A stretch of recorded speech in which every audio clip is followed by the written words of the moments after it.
Hello friends, video के आज के सेशन में आप सभी लोगों का स्वागत है। वीडियो के आज के सेशन में हम लोग हाइड्रोलॉजी और ओशनोग्राफी से संबंधित प्रश्नों के उत्तर पर डिस्कस करेंगे।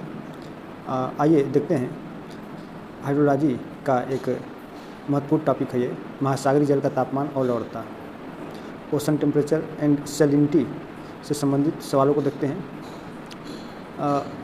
उपसतही महासागरीय संचलन निम्न में से किससे प्रभावित होता है? उपसतही महासागरीय संचलन, तो इनमें से देखिए जो आपका तापमान और लवणता दोनों से प्रभावित होता है। आप लोग ये व्याख्या जरूर पढ़ लीजिएगा। व्याख्या पढ़ने में थोड़ा सा ज़्यादा समय लग जाएगा, वीडियो लंबा हो जाएगा, कम समय भी है। आइए देखते हैं अगला क्वेश्चन। महासागरीय जल में लवणता घटती है जब वाष्पीकरण अधिक होता है तो लवणता बढ़ जाएगी, हवा का वेग अधिक होता है तो भी लवणता बढ़ेगी, भारी वर्षा होती है तब लवणता क्या होती है? कम हो जाती है। अगला क्वेश्चन है, निम्नलिखित में से कौन सी एक विस्तृत रूप से समुद्री सतह द्वारा अवशोषित कर ली जाती है? दृश्य तरंग विकिरण, मध्य तरंग विकिरण, दीर्घ तरंग विकिरण, पराबैंगनी तरंग विकिरण। तो इसका जो सही आंसर हो जाएगा वो हो जाएगा आपका दीर्घ तरंग विकिरण को समुद्री सतह द्वारा अवशोषित कर लिया जाता है। अगला क्वेश्चन है, निम्नलिखित में से कौन सा एक कथन असत्य है? उत्तरी गोलार्ध की औसत लवणता दक्षिणी गोलार्ध से कम है? नहीं। अगला क्वेश्चन है, गल्फ स्ट्रीम यूरोप के उत्तरी पश्चिमी तट पर लवणता बढ़ा देती है, प्रति चक्रवाती दशाएं लवणता को घटा देती हैं, भूमध्य सागर के पूर्वी भाग में पश्चिम भाग की तुलना में अधिक लवणता पाई जाती है। तो इसका राइट ऑप्शन हो जाएगा सी, प्रति चक्रवाती दशाएं लवणता को घटा देती हैं। यही इनमें से असत्य है, जबकि प्रति चक्रवाती दशाएं क्या करती हैं? लवणता को बढ़ाती हैं। प्रति चक्रवाती दशाओं में वर्षा नहीं हो पाती है और वाष्पीकरण अधिक होने लगती है, जिससे महासागरों की लवणता बढ़ने लगती है। आगे देखते हैं, निम्नलिखित में से कौन सा एक कथन सत्य है? बेंगुला प्रशांत महासागर की ठंडी धारा है, कर्क एवं मकर रेखाओं के मध्य अधिकतम महासागरीय लवणता पाई जाती है, सूर्य चंद्रमा और पृथ्वी एक सीध में हो तो लघु ज्वार आता है, उच्च सागरीय ज्वार 12 घंटे 20 मिनट के अंतराल पर आता है। इनमें से कौन सा कथन है जो सत्य पूछा जा रहा है? तो ये कर्क एवं मकर रेखाओं के मध्य अधिकतम महासागरीय लवणता पाई जाती है, ये बिल्कुल सत्य है। अगला क्वेश्चन हम लोग देखते हैं, महासागरों में तापमान के ऊर्ध्व वितरण के बारे में निम्नलिखित में से कौन से कथन सही हैं? 600 फीट के नीचे सूर्य की किरणों का कोई प्रभाव नहीं होता, जल संचरण के बावजूद समुद्र का एक बड़ा हिस्सा अपेक्षाकृत ठंडा रहता है, महासागरों में 80% जल का तापमान स्थायी रूप में से 40 डिग्री फ़ारेनहाइट से कम रहता है, भूमध्य रेखा से ध्रुवों की ओर तापमान में गिरावट ऊर्ध्वाधर रूप से समान रहती है। इनमें से पूछा जा रहा है कि कौन सा कथन सही है? 600 फीट के नीचे सूर्य की किरणों का कोई प्रभाव नहीं होता, जल संचरण के बावजूद समुद्र का एक बड़ा हिस्सा अपेक्षाकृत ठंडा रहता है। तो इसका देखिए यहाँ पर व्याख्या भी दिया होगा, अब आप लोग इसका व्याख्या पढ़ लीजिए। महासागरों का सर्वाधिक तापमान सतह पर ही पाया जाता है, 600 फीट के नीचे सूर्य की किरणों का कोई प्रभाव नहीं होता है, जल संचरण के बावजूद समुद्र का एक बड़ा हिस्सा अपेक्षाकृत ठंडा रहता है, जबकि महासागरों में 80% जल का तापमान स्थायी रूप से 40 डिग्री फ़ारेनहाइट से कम रहता है। आगे है 178 नंबर क्वेश्चन। नीचे दो कथन दिए गए हैं, है ना। कथन एक है कि उत्तरी गोलार्ध में महासागर दक्षिणी गोलार्ध की तुलना में अपेक्षाकृत अधिक औसत तापमान दर्ज करते हैं।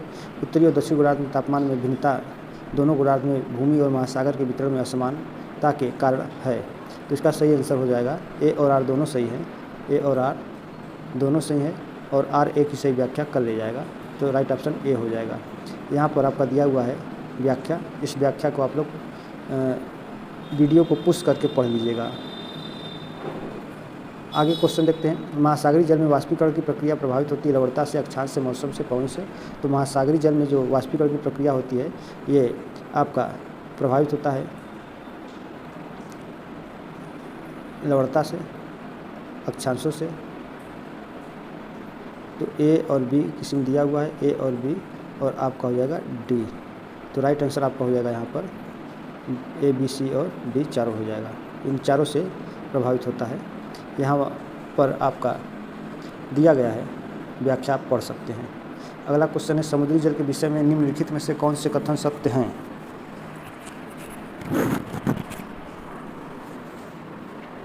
समुद्री जल का घनत्व तापमान, दबाव और लवणता पर निर्भर करता है। घनत्व पर जल की अभिसारिता का कोई प्रभाव नहीं पड़ता। तापमान को बढ़ने घटने से जल के ऊष्मीय विस्तार में परिवर्तन होता है। मध्य अक्षांशों में अत्यधिक वर्षण के कारण घनत्व अधिक होता है। तो इसका राइट ऑप्शन हो जाएगा ए और सी, ये दोनों सत्य है। ए भी सही है, ए भी सही है और सी भी सही है। तो यहाँ पर आपका AC दिया हुआ है, आप यहाँ से व्याख्या पढ़ लीजिए। अगले क्वेश्चन चलते हैं, निम्नलिखित में से कौन से जल राशि में निम्न लवणता पाई जाती है। तो यहाँ पे लवणता पूछा जा रहा है, तो ये काराबुगास की खाड़ी में निम्न लवणता पाई जाएगी। यहाँ पे देखिए व्याख्या दिया हुआ है कि कौन कौन से सागरों की झीलों की लवणता है, कितनी है, ये व्याख्या में दिया हुआ है, आप लोग इसको पढ़ लीजिएगा, यही मेन चीज़ है। महासागर के अवसाद परिवहन के भार संचलन की निम्न में से कौन सी विधियाँ हैं। कर्षण है, लवणीकरण है, प्रक्षुब्ध प्रवाह है और उड़न है। तो आइए देखते हैं, इसका सही आंसर हो जाएगा आपका A, B और C, ये तीनों हो जाएगा। ये व्याख्या आप लोग पढ़ लीजिए। अगला क्वेश्चन देखते हैं, निम्नलिखित में से कौन सा कारक लवणता को नियंत्रित नहीं करता है। तो इनमें से देखिए वर्षण करता है, वाष्पीकरण करता है, नदी जल का प्रवाह करता है, लेकिन तट संरचना नहीं करता है। आगे है, महासागरों का औसत वार्षिक तापमान कितना होता है। ये फ़ारेनहाइट में दिया गया है, तो 63 डिग्री फ़ारेनहाइट होता है। तो राइट आंसर ए हो जाएगा। ठीक।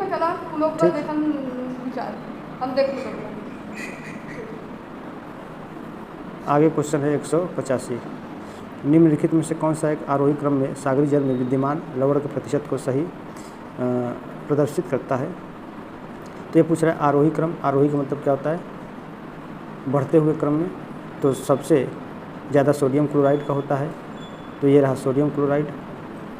फिर उसके बाद मैग्नीशियम क्लोराइड, तो ये आपका जो बी वाला ऑप्शन है बिल्कुल सही हो जाएगा। तो सर्वाधिक सोडियम क्लोराइड होता है, फिर इसके बाद मैग्नीशियम क्लोराइड का होता है, फिर मैग्नीशियम सल्फेट, फिर कैल्शियम सल्फेट का होता है।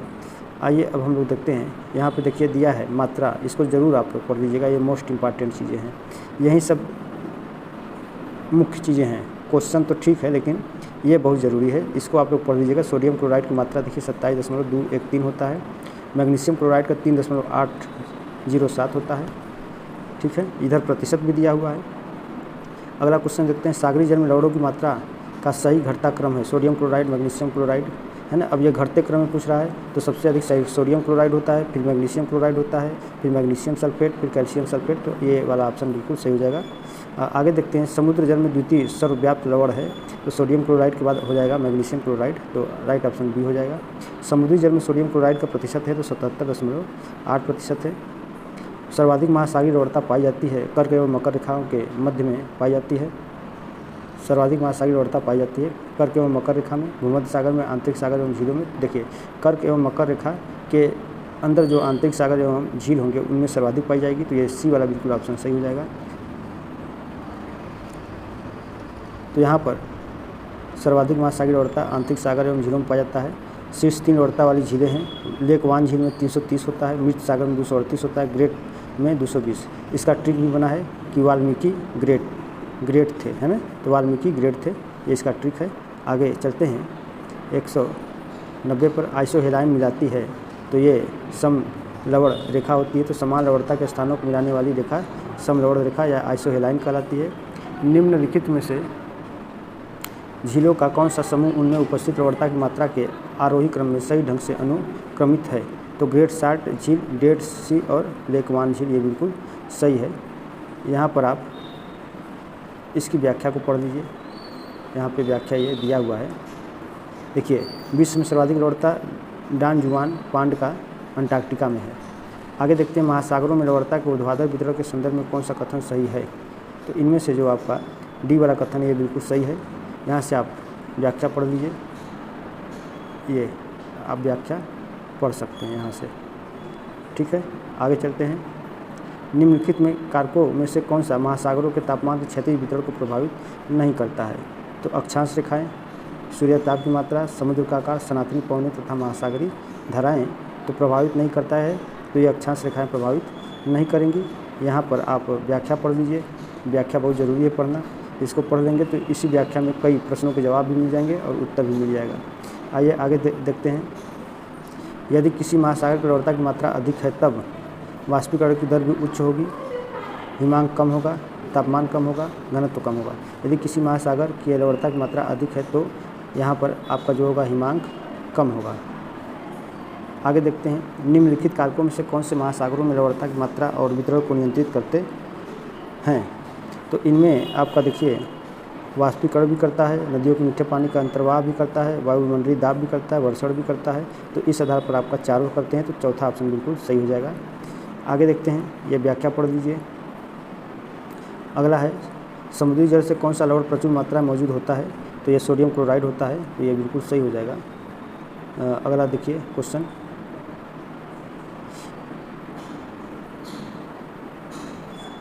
वह समुद्री सीमा जहाँ तापमान तेज़ी से कम होता है, वह समुद्री सीमा जहाँ पर तापमान तेज़ी से कम होता है क्या कहलाता है?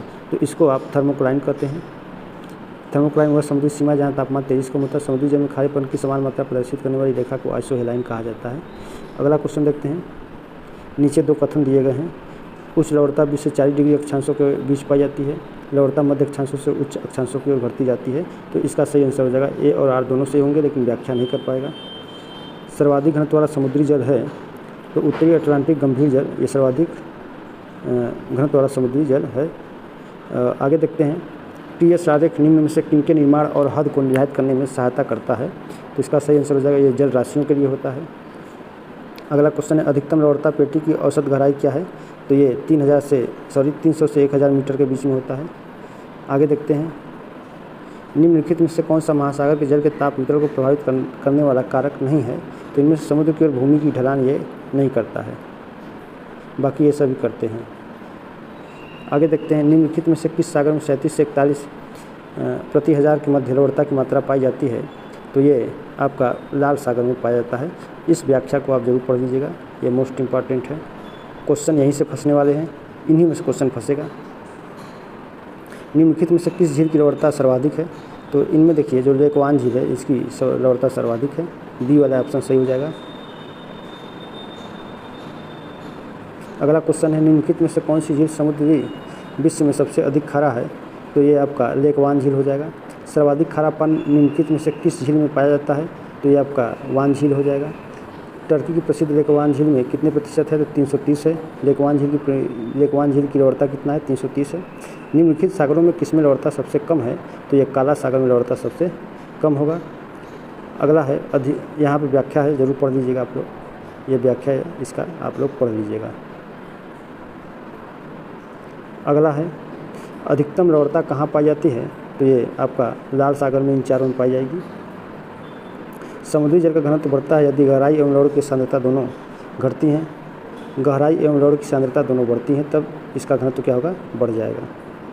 आगे क्वेश्चन देखते हैं, समुद्री जल में उपलब्ध निम्न खनिजों की मात्रा का सही अवरोही क्रम कूट का प्रयोग कर ज्ञात कीजिए। Magnesium chloride, sodium chloride, magnesium sulphate, calcium sulphate. तो इसका सही आंसर हो जाएगा BaCD, है ना। सोडियम क्लोराइड, फिर मैग्नीशियम क्लोराइड, फिर मैग्नीशियम सल्फेट, फिर कैल्शियम सल्फेट, तो BaCD हो जाएगा। यहाँ पे देखिए दिया हुआ है।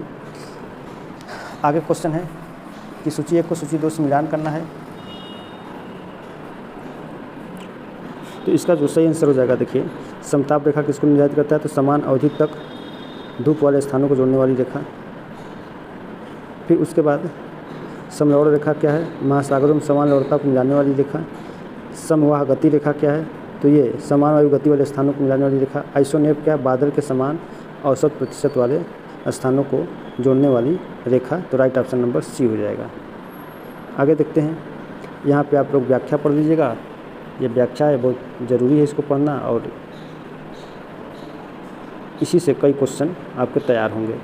अगला क्वेश्चन है, सागर के सतही जल का औसत तापमान होता है। तो सागर के सतही जल का जो औसत तापमान होता है वो इन चारों में देखिए दिया नहीं है, 17 होना चाहिए, लेकिन अब देखिए क्या है, यहाँ पे 18 दिया हुआ है, ठीक है ना। देखिए 17.2 डिग्री सेंटीग्रेड है, जबकि इसके निकट 18.6 डिग्री सेंटीग्रेड होने के कारण आयोग ने इसका विकल्प डी माना था। निम्नलिखित में से कौन 300 से 1000 मीटर गहराई में जल के घनत्व में तीव्र परिवर्तन को दर्शाता है? तो इसको पिक्नोक्लाइन कहा जाता है। क्या कहा जाता है? पिक्नोक्लाइन कहा जाता है। यहाँ पे ये व्याख्या आप लोग जरूर पढ़ लीजिएगा, ये मोस्ट इंपॉर्टेंट चीज़ें हैं, ये व्याख्या आप लोग जरूर पढ़ लीजिएगा। देखिए श्योर सीरीज में ये सब चीज़ें नहीं दिया हुआ है, इसीलिए बच्चे तैयार नहीं कर पा रहे हैं और गलती कर दे रहे हैं। व्याख्या होता तो शायद गलती न करते। पिक्नोक्लाइन का संबंध महासागरी से है, तो ये आपका घनत्व से है। निम्नलिखित में से कौन महासागरों की सतह पर के गर्म जल एवं गहराई के ठंडे जल के सभी महासागरों से होकर परिपथी संचरण को दर्शाता है? तो ये आपका सही आंसर हो जाएगा आपका कन्वेयर बेल्ट संचरण। अगला क्वेश्चन है, नीचे दो कथन दिए गए हैं, एक को अभिकथन और दूसरे को तर्क का नाम दिया गया है। निम्न अक्षांशों में गहरे क्षेत्र में समुद्री जल जमता नहीं है। गहरा समुद्री जल अपनी उच्च लवणता के कारण तीव्र दबाव के अंदर नहीं रहता है। तो इसका जो सही आंसर हो जाएगा आपका बिल्कुल निम्न अक्षांशों में गहरे क्षेत्र में समुद्री जल जमता नहीं है। ठीक है, तो ये आपका ए सही है, लेकिन गहरा समुद्री जल अपनी उच्च लवणता के कारण तीव्र दबाव के अंदर नहीं रहता है, ए आर गलत हो जाएगा। अगला क्वेश्चन है, समुद्री जल लवणता में विश्वव्यापी भिन्नता का सही औसत परिसर या रेंज निम्नलिखित में से कौन सी है? ये 34 से 37 के बीच में है, बिल्कुल सही आंसर है ये। प्लवक कहाँ बहुतायत में विकसित होते हैं? तो ये जो प्लवक होते हैं मध्य अक्षांशीय क्षेत्रों में विकसित होते हैं। उच्चतम लवणता कहाँ पाई जाती है? तो उच्चतम जो लवणता होती है वो 20 डिग्री से 40 डिग्री नॉर्थ के बीच पाई जाती है। अगला क्वेश्चन है, सागरों में अधिकतम लवणता पाई जाती है 20 से 40 डिग्री उत्तरी अक्षांशों के बीच पाई जाती है। सागरीय लवणता के अक्षांशीय मंडलों का अवरोही क्रम में निम्न में से कौन सा सही अनुक्रम है? सही उत्तर के चयन हेतु अधोरेखित कूट का उपयोग करिए। यहाँ पे दिया हुआ है, तो ये 15 डिग्री से 40 डिग्री दिया हुआ है। ठीक है, तो आपको ये कूट निकालना है, तो इसका जो सही आंसर हो जाएगा आपका बी वाला हो जाएगा। अगला है, पृथ्वी पर खारे जल और मृदु जल का अनुपात है ना? तो 9.7 और 0.3 का है। निम्नलिखित में से कौन सही कथन है? वाष्पीकरण वृद्धि के साथ लवणता घटती है, गलत है। वर्षा और लवणता में विलोम संबंध होता है, बिल्कुल सही है। यदि वर्षा अधिक होगा तो लवणता कम हो जाएगी, वर्षा कम होगा तो लवणता बढ़ जाएगी। अगला है, महासागरीय जल में सर्वाधिक लवणता की मात्रा निम्न में से किस कटिबंध में पाई जाती है? तो अयनवर्ती जो होगा ये बिल्कुल सही हो जाएगा आपका। आगे देखते हैं, सामान्य रूप से महासागरीय सतह से जल का उच्चतम तापक्रम अंकित किया जाता है ना? उच्चतम तापक्रम कब अंकित किया जाता है? तो ये दोपहर के 2 बजे या अपराह्न 3 बजे। ये आपका 2 बजे दिया हुआ, तो ये बिल्कुल सही हो जाएगा 2 बजे। देखिए यहाँ पे दिया हुआ है 2 बजे, और न्यूनतम प्रातःकाल 5 बजे। महासागरीय जल में लवणता वहाँ अधिक होगी जहाँ वर्षण वाष्पीकरण से अधिक होगा, वाष्पीकरण वर्षण से अधिक होगा, यही सही होगा, बी वाला। निम्नलिखित में से महासागरीय जल में लवणीयता का दूसरा सबसे बड़ा घटक कौन सा है? तो ये पहला है सोडियम क्लोराइड, दूसरा है मैग्नीशियम क्लोराइड, है ना?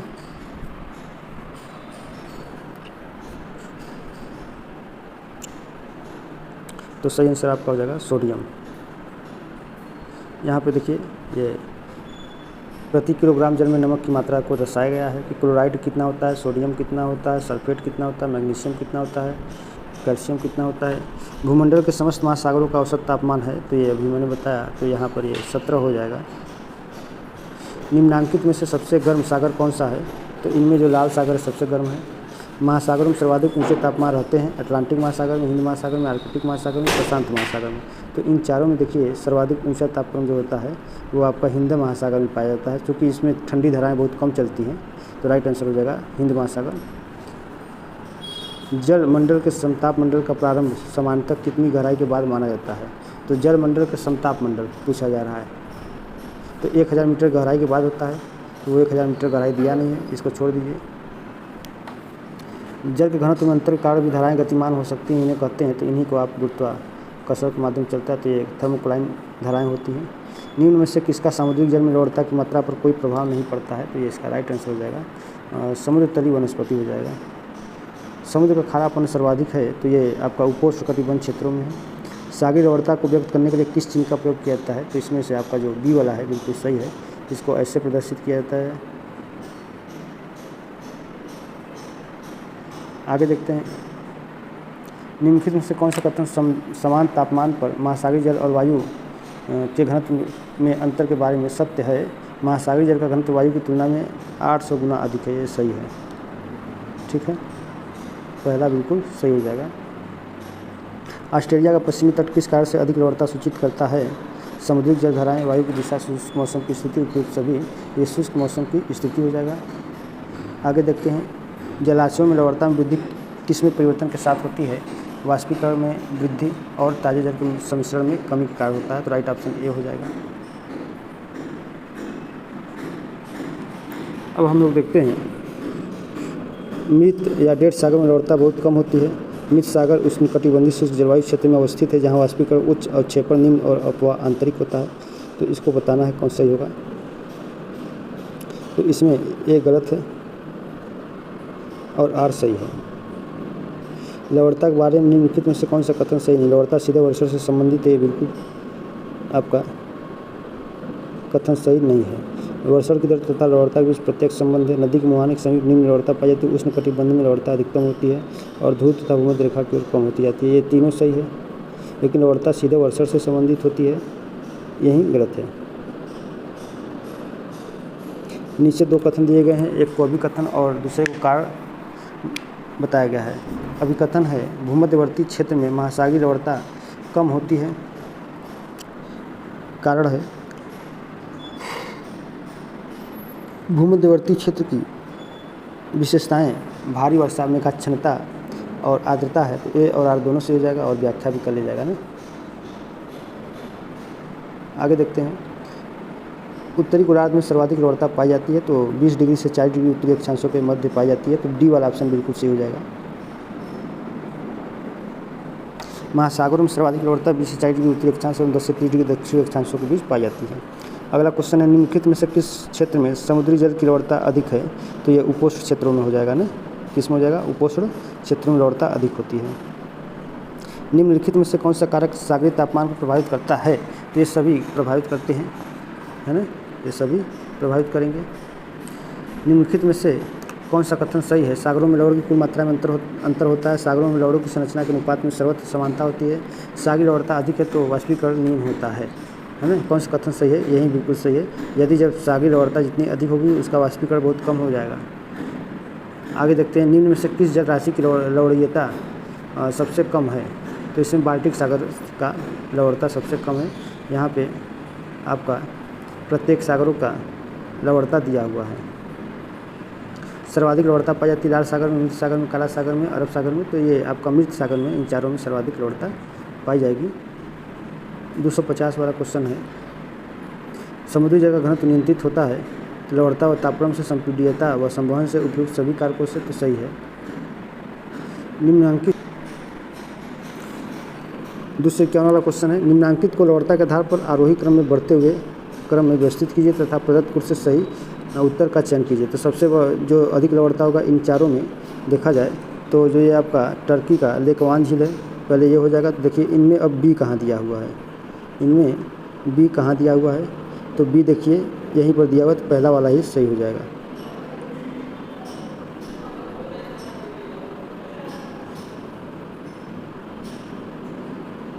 अच्छा हाँ, ये क्या कह रहा है? एक मिनट देखिए, गलत हो गया। लवणता के आधार पर आरोही क्रम यानी कि बढ़ते हुए क्रम में, यानी कि बढ़ते हुए क्रम में, तो इनमें से सर्वाधिक लवणता किस में है? लेकवान झील में है। तो लेकवान झील देखिए लास्ट में कहाँ, किस ऑप्शन में दिया हुआ है? लेकवान झील देखिए यहाँ पर दिया हुआ है बी के बाद मृत सागर के बाद आपका टिटिकाका झील, फिर कैस्पियन सागर। तो बी वाला उत्तर सही हो जाएगा। यहाँ पे देखिए ये व्याख्या दिया हुआ है, आप लोग व्याख्या यहाँ से पढ़ लीजिए। आगे चलते हैं। समुद्र में सर्वाधिक सर्वनिष्ठ लवण है calcium chloride, sodium nitrate, sodium chloride, calcium nitrate. तो इसका जो सही आंसर हो जाएगा वो हो जाएगा आपका सोडियम क्लोराइड हो जाएगा। विगत शताब्दी के दौरान विश्व में समुद्र के स्तर में लगभग कितनी वृद्धि हुई है? तो ये आपका 15 सेंटीमीटर हुआ है। 254 नंबर है। निम्नलिखित में से किस तापमान पर समुद्री जल का घनत्व सबसे अधिक होता है? तो ये आपका हो जाएगा 4 डिग्री सेंटीग्रेड पर समुद्री जल का तापमान सर्वाधिक होता है। लवण जल शब्द संबंधित है, तो ये आपका लवण जल, तो इन चारों में जो सारगैसो सागर है ये लवण जल से संबंधित है, सारगैसो सागर से, क्योंकि इसकी लवणता 37 होती है। आगे क्वेश्चन है। समुद्री बर्फ़ की लवणता होती है, तो ये 0 से 3 लवणता होती है। आगे नेक्स्ट क्वेश्चन है। नीचे दो कथन दिए गए हैं, एक को अभिकथन, दूसरे को कारण बताया गया है। अभिकथन है सामुद्रिक जल का तापमान गहराई बढ़ने के साथ घटता है। तापमान गिरावट 370 मीटर से 730 मीटर के बीच सुअंकित किया जाता है। तो इसका जो सही आंसर हो जाएगा वो हो जाएगा आपका ए सही है और आर क्या है? गलत हो जाएगा। यानी कि ये वाला आपका सही है, लेकिन ये वाला क्या है? गलत है। इसकी व्याख्या यहाँ पर दिया हुआ है, आप लोग इस व्याख्या को पढ़ लेंगे तो ज़रूर बात समझ में आ जाएगा। नेक्स्ट क्वेश्चन हम लोग देखते हैं। निम्नलिखित में से कौन सी में लवण की सघनता बढ़ते हुए क्रम में है ना? बढ़ते हुए क्रम में पूछ रहा है तो सबसे कम बाल्टिक सागर का होगा, उससे अधिक थोड़ा सा आर्कटिक सागर, उससे थोड़ा सा अधिक कैलिफोर्निया की खाड़ी और फिर उससे अधिक सर्वाधिक होगा लाल सागर का। आगे चलते हैं। उष्णकटिबंधीय महासागरों के पूर्वी तट पश्चिमी की अपेक्षा अधिक गर्म रहते हैं, जबकि समशीतोष्णकटिबंधीय महासागरों के पश्चिमी तट पूर्वी तटों की अपेक्षा अधिक गर्म रहते हैं। इन तटों का तापमान अक्षांशों की अपेक्षाकृत महासागरीय धाराओं तथा प्रचलित पवनों से अधिक प्रभावित होता है। तो इसमें आपका ये पहला वाला क्वेश्चन जो अभी कथन दिया है ये गलत हो जाएगा, आर वाला सही हो जाएगा। महासागरों में ताप प्रवणता परत का मुख्य अभिलक्षण क्या है? यह जल की सबसे उष्ण परत होती है, जिसमें तापमान सभी गहराइयों पर लगभग एक समान होता है। इस परत में गहराई बढ़ने के साथ तापमान बढ़ता है। इस परत में तापमान कम होता है और गहराई बढ़ने के साथ बढ़ता नहीं। इस परत में तापमान गहराई बढ़ने के साथ तेज़ी से गिरता है। तो बिल्कुल सही हो जाएगा आपका ये। आगे देखते हैं। स्थिर अनुपातिक सिद्धांत द्वारा महासागरीय जल लवणता की गणना के लिए निम्नलिखित लवणों में से सामान्यतः किसको लिया जाता है? तो यह क्लोरीन को लिया जाता है। क्लोरीन को लिया जाएगा। यहाँ पे देखिए व्याख्या दिया हुआ है।